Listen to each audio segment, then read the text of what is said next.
السلام فاؤنڈیشن یہ اپنا ہے، اپنوں کا ہے، جن کی کوشش یہ ہے کہ ایک بھی پیغام لوگوں کے نزدیک ایسا نہ جائے جو حدیث سے ثابت نہ ہو، جو قرآن مجید کی آیت سے ثابت نہ ہو۔ اس لیے آپ لوگوں کو چاہیے کہ ایسے فاؤنڈیشن سے جڑ کر کے آپ کثرت سے ایسے لوگوں کا تعاون کریں، اور ہر اس ادارے کے ساتھ جو ادارہ کتاب و سنت کی روشنی میں آگے بڑھتا ہے، دینی بھائی اس کا ساتھ دینا چاہیے۔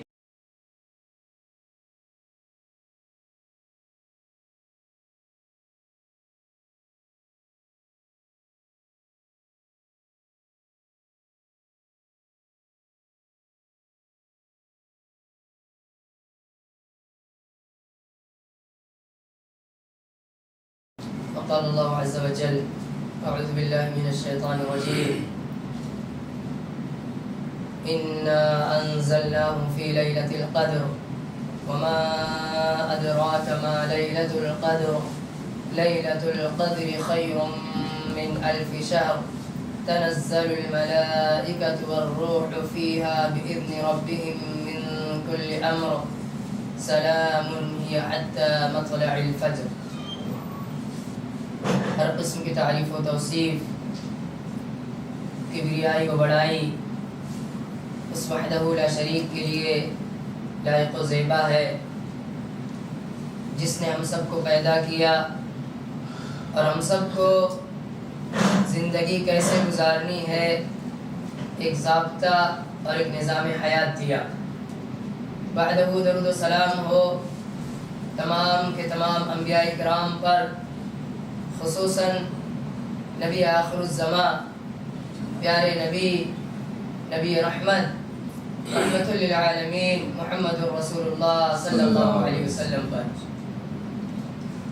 دینی ملی بھائیوں، بزرگوں، نوجوان ساتھیوں، عزیز بچوں، پردانشین اسلامی ماں اور بہنوں، یہ اللہ رب العزت کا احسان اور اس کا فضل ہے کہ اللہ تعالیٰ نے اس مبارک مہینے میں ہم سب کو اس کی عبادت کرنے کی توفیق بخشی ہے۔ دینی بھائیوں، انسان کی زندگی کی تخلیق کا مقصد اور اس کے مقصد حیات کا اللہ سبحانہ وتعالیٰ نے قرآن مجید میں ذکر کرتے ہوئے فرمایا: وَمَا خَلَقْتُ الْجِنَّ وَالْإِنسَ إِلَّا لِيَعْبُدُونَ، کہ میں نے جنوں کو، انسانوں کو اسی لیے پیدا کیا ہے تاکہ میری عبادت کریں۔ ہمارا وجود ہی اللہ کی عبادت کے لیے، اللہ کی عبادت نہ ہو تو ہمارے اس وجود کی ضرورت ہی نہیں رہے گی۔ دینی بھائیو، اللہ تعالیٰ نے یہ ہمیں اور آپ کو ایک مقصد حیات دیا کہ تم اس دنیا میں آئے کس لیے ہو، تمہارے جسم میں سانس کیوں چل رہی ہے، اور پھر تمہیں زندہ رکھنے کے لیے اللہ تعالیٰ نے ایک نظام بنایا ہے دنیا کا، پھر اس میں غذاؤں کا نظام ہے، اس میں پانی کی سہولیات ہے، اس میں ہواؤں کا انتظام ہے۔ یہ ساری چیزیں اسی لیے ہیں تاکہ تم زندہ رہ سکو اور زندہ رہ کر کے اللہ تعالیٰ کی عبادت کر سکو۔ اگر ایسا تم نہیں کرتے ہو تو تم میں اور مردوں میں کوئی فرق نہیں، کوئی فرق نہیں۔ ایک آدمی جس کے جسم سے روح نکل جائے اس میں، اور جس کے جسم میں روح رہے، اگر وہ اللہ کی عبادت نہیں کرتا ہے تو اللہ کے نزدیک دونوں برابر ہیں، کوئی فرق نہیں دونوں۔ جیسے مردہ لاش ہے ایسے زندہ لاش ہے، ایک چلتی ہوئی لاش ہے اگر اللہ کی عبادت سے کسی کی زندگی خالی ہے۔ دینی بھائیو، یہ مبارک مہینہ پورا کا پورا مہینہ یوں تو اللہ تعالیٰ کی عبادت کی طرف ہمیں اور آپ کو بلاتا ہے، لیکن خاص طور پر اس مبارک مہینے میں آخر کے 10 دن جن کی ابتدا آج انشاءاللہ مغرب کی نماز سے ہوتی ہے، یہ بہت ہی اہم ہے، یہ بہت ہی اہم دن ہے جو اس رمضان المبارک کے آخری 10 دن کی عبادتوں کی اہمیت ہے۔ دینی بھائی، وہ بقیہ 20 دن کی اہمیت نہیں ہے، اس لیے کہ اس 10 دنوں کے اندر اللہ کے رسول صلی اللہ علیہ وسلم کے بارے میں حضرت عائشہ رضی اللہ تعالی عنہا کہتی ہیں کہ اللہ کے رسول صلی اللہ علیہ وسلم جب یہ 10 دن آتے تھے، آخر کی جو یعنی عشر اخیرہ جو ہے، اس میں اللہ کے رسول صلی اللہ علیہ وسلم اپنی کمر کس لیا کرتے تھے، تیار ہو جایا کرتے تھے کہ کثرت سے اللہ سبحانہ وتعالیٰ کی جم کر کے عبادت کرنی ہے۔ دینی بھائی، تیار ہونے کا کیا مطلب؟ تیار ہونے کا مطلب یہ ہے کہ جب ایک آدمی دیکھتا کہ اس کی منزل آنے والی ہے تو اسٹیشن آنے سے پہلے کھڑا ہو جاتا ہے، تیار ہو جاتا ہے کہ بس بالکل کوئی کوتاہی نہ ہو، میں اپنی منزل پر بآسانی پہنچ جاؤں. ایسا نہ ہو کہ ٹرین آگے چلی جائے اور میں اسی ٹرین میں ہی رہ جاؤں، یا ایسا نہ ہو کہ میں اپنی منزل تک نہ پہنچ سکوں. تو دینی بھائی یہ ہوتا تیار ہونے کا مطلب. اللہ کے رسول صلی اللہ علیہ وسلم ان 10 دنوں کے اندر بالکل ریڈی رہتے تھے، تیار رہتے تھے کہ ایک ایک لمحہ اللہ تعالیٰ کی عبادت میں گزارنی ہے. دینی بھائی اللہ کے رسول صلی اللہ علیہ وسلم کی سنت یہ تھی کہ احیی اللیلہ، راتوں کو اللہ کے رسول صلی اللہ علیہ وسلم زندہ رکھتے تھے. راتوں کو زندہ رکھنے کا کیا مطلب؟ یعنی رات میں شب بیداری کرتے تھے، جاگتے تھے اللہ کے رسول صلی اللہ علیہ وسلم. وَأَيْقَظَ أَهْلَهُ، اور اپنے گھر والوں کو بھی جگاتے تھے. صرف تنہا عبادت کرنا اور تنہا عبادت کر کے اللہ تعالیٰ کو خوش کرنے کی کوشش کرنا یہ بیوقوف لوگ کرتے ہیں. یہ حماقت جس کے اندر ہوتی ہے وہ کرتے ہیں. اسلام ایک ایسا نظام ہے جس میں ہمیشہ اجتماعیت کی بات کی گئی. کسی بھی عبادت کو آپ لیں اس میں مقصود اجتماعیت ہے. کوئی بھی عبادت آپ دیکھیں کس عبادت میں آپ کو انفرادیت ملتی ہے، سب میں اجتماعیت ملتی ہے. اللہ سبحانہ تعالیٰ نے 5 وقتوں کی نماز فرض کی تو ایسا نہیں کہ پڑھ لو اپنے اپنے طور پر، جہاں جو چاہو پڑھ لو، جسے جیسے آسانی. ویسے نہیں، آزادی دیتے تو بہت آسانی ہو جاتی، بہت آسانی رہتی. آدمی اپنے گھر پہ مصلی بجھا کر پڑھ لیتا، لیکن نہیں، ایک نظام ہے شریعت کا کہ اجتماعیت کے ساتھ آپ کو عبادت کرنی ہے. اللہ سبحانہ تعالیٰ چاہتا تو پورے سال اللہ تعالیٰ اجازت دے رکھتا، جب جس کے دل میں آئے آ کر کے حج کر لو.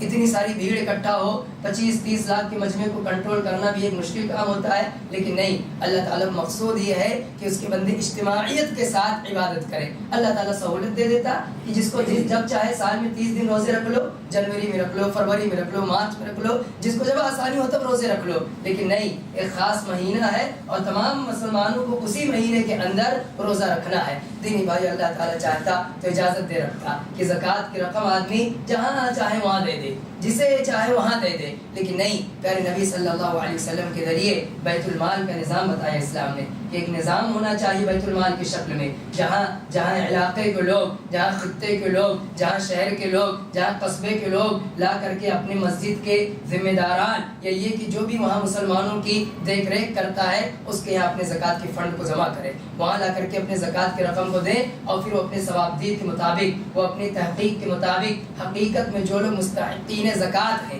جنہیں واقعی زکوٰۃ کی رقم دی جا سکتی ہے، انہیں دیں. اگر ایسا نہیں ہوگا تو فساد پھیلے گا.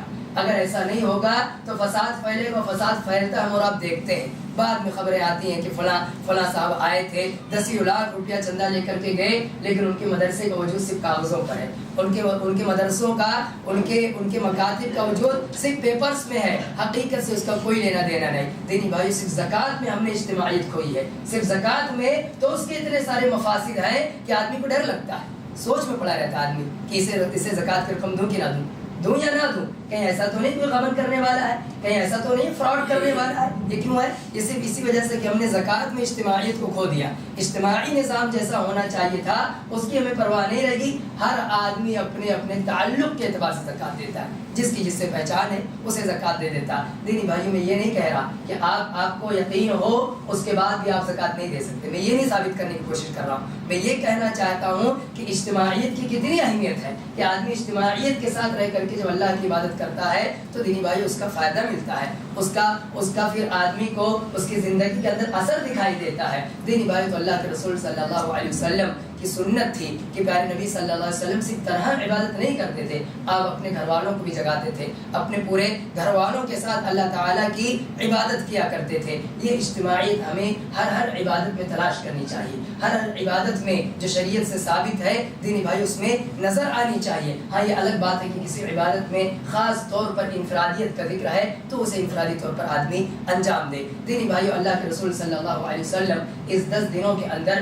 کثرت سے عبادت کیا کرتے تھے. اس 10 دن کے اندر کون سی عبادتیں انجام دینے کی ہیں ان میں سے چند ایک کا دینی بھائیو ذکر کرنے کی میں کوشش کروں گا. دینی بھائیو اس عشرے میں چاہیے کہ ہم توبہ کریں اللہ تعالیٰ سے اپنے گناہوں کی. اللہ سبحانہ وتعالیٰ نے فرمایا قل یا عبادی الذین اسرفوا علی انفسهم لا تقنطوا من رحمت اللہ ان اللہ یغفر الذنوب جميعا. بلا شبہ اللہ تعالیٰ تمام گناہ معاف کر دے گا، تمام گناہ معاف کرے گا. صرف دل سے توبہ کرو اور صرف دل سے توبہ کی 3 شرطیں ہیں. پہلی شرط یہ ہے کہ جو گناہ ہوا آدمی واقعی احساس کرے کہ غلط ہوا، یہ مجھ سے کوتاہی ہوئی. اس کے ساتھ ساتھ آدمی حال میں اس پر ندامت کا اظہار کرے روئے اللہ تعالیٰ سے، گڑ گڑائے اللہ تعالیٰ سے، بخشش طلب کرے، اور بخشش طلب کرنے کے ساتھ ساتھ یہ عزم مصمم کرے، پکا ارادہ کرے کہ آئندہ ایسی غلطی نہیں کرنی ہے، تب جا کر کے دینی بھائیوں توبہ قبول ہوتی ہے۔ اور اس کے ساتھ ساتھ وقت اور پیریڈ یاد رکھیں کہ آدمی کی روح نکلنے جب والی ہوتی ہے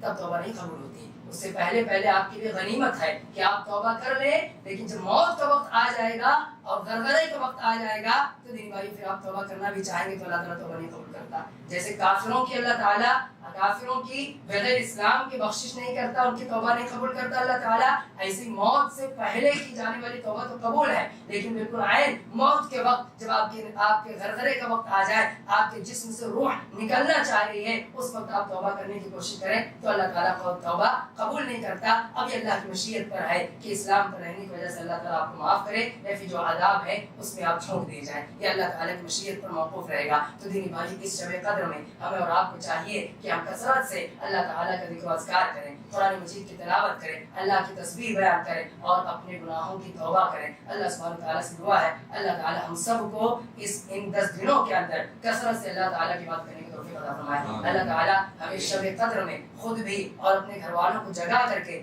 عبادت کرنے کی توفیق عطا فرمائے۔ اللہ تعالیٰ ہم تمام لوگوں کے گناہوں کو بخش دے۔ اللہ سبحانہ تعالیٰ ہمیں رمضان کے بعد بھی ایسے اللہ تعالیٰ کی عبادت کرنے کی توفیق عطا فرمائے۔ آمین وآخر دعوانا الحمد للہ۔